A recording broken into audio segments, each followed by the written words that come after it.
60 points. Not a fine, not a warning, not a slap on the wrist. 60. That's the number that could erase a dynasty overnight. February 2026, the Premier League table refreshes. Manchester City, serial champions, treble winners, the financial powerhouse of English football, are sitting in the relegation zone. Not because they forgot how to play, but because a verdict finally arrived. After 14 months of silence since the hearings concluded in December 2024, the Independent Commission begins to signal movement. And then, football finance expert Kieran Maguire drops a bomb. If City are found guilty on the majority of 115 alleged breaches, a reasonable sanction could be a 60-point deduction from title contenders to survival mode overnight. This isn't just a legal case, this is the case of the century.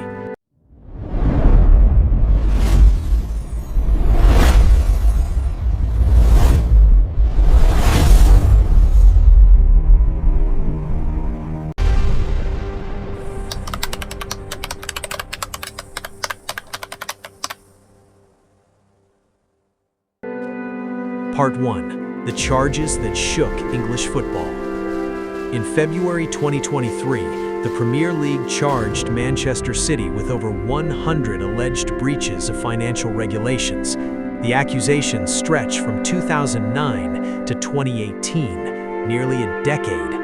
The allegations include inflated sponsorship revenues, undisclosed payments to managers and players, misrepresentation of financial statements, failure to cooperate with investigations. Manchester City have strongly denied all wrongdoing. They claim to possess irrefutable evidence.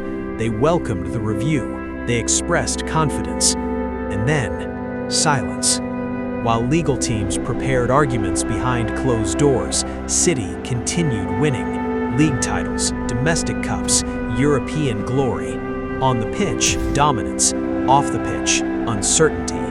That contrast created tension across football. Because for many rivals, this wasn't just about compliance, it was about legitimacy. Part 2. Why 60 points changes everything. Let's understand the scale.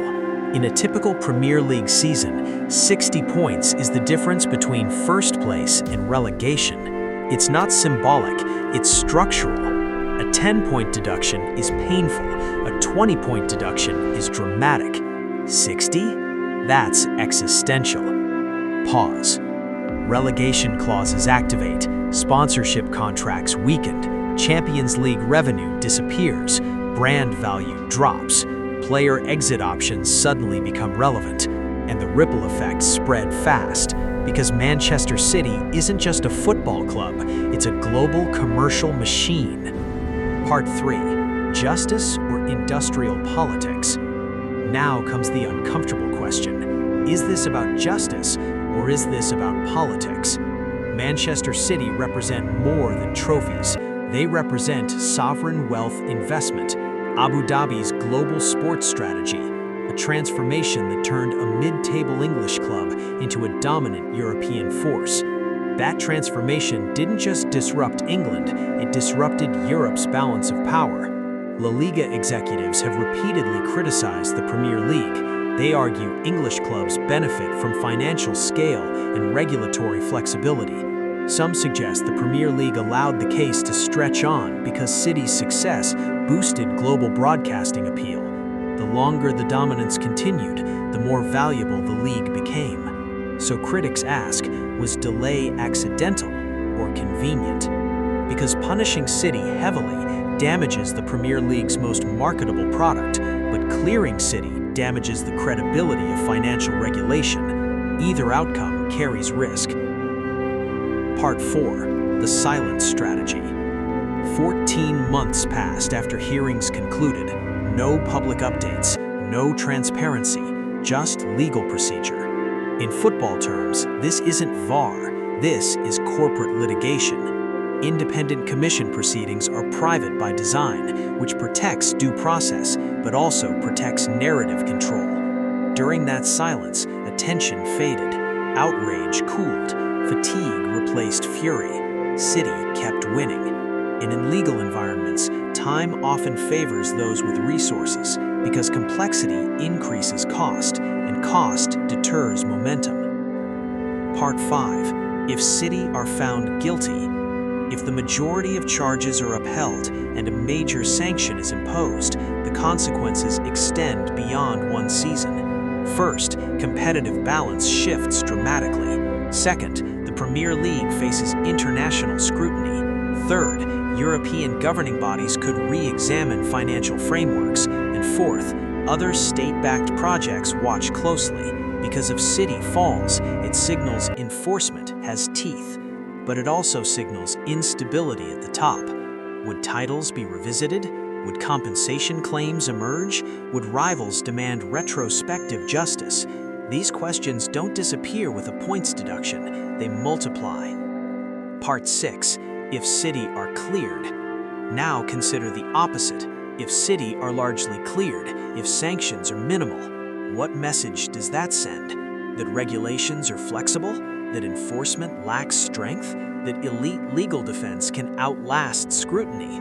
For smaller clubs, that narrative is dangerous because financial compliance becomes asymmetrical. Rules feel different depending on scale, and once trust in enforcement weakens, the entire regulatory structure becomes symbolic. Part 7. The broader war in football. This case sits at the intersection of three forces: capital, regulation, and global expansion. Modern football ownership increasingly resembles geopolitical strategy. Clubs function as brand assets, soft power instruments, investment portfolios. When sovereign wealth intersects with domestic regulation, friction is inevitable. The Manchester City case isn't isolated. It's part of a wider transformation. Saudi investment, American private equity, state-backed acquisitions. The question is no longer who wins matches, it's who shapes the system. Part 8. The emotional divide. For Manchester City supporters, this is existential. A generation has grown up with success, historic moments, dominance, records broken. Now they face uncertainty. For rival fans, this feels like validation. For years, accusations of financial doping circulated. Now the system must decide. And that decision won't satisfy everyone, because legitimacy in sport is emotional, not just legal. Final section. The verdict that redefines power. February 2026 may become one of the most important months in Premier League history. If 60 points are deducted, a dynasty fractures. If City are cleared, regulatory authority fractures.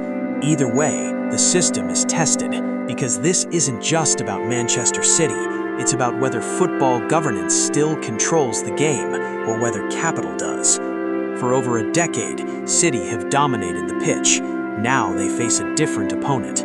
Not Arsenal, not Liverpool, not Real Madrid, but regulation itself. And this match will not be decided by goals. It will be decided by verdict. Because in modern football, the most decisive battles are not played under floodlights. They are fought in silence and written in legal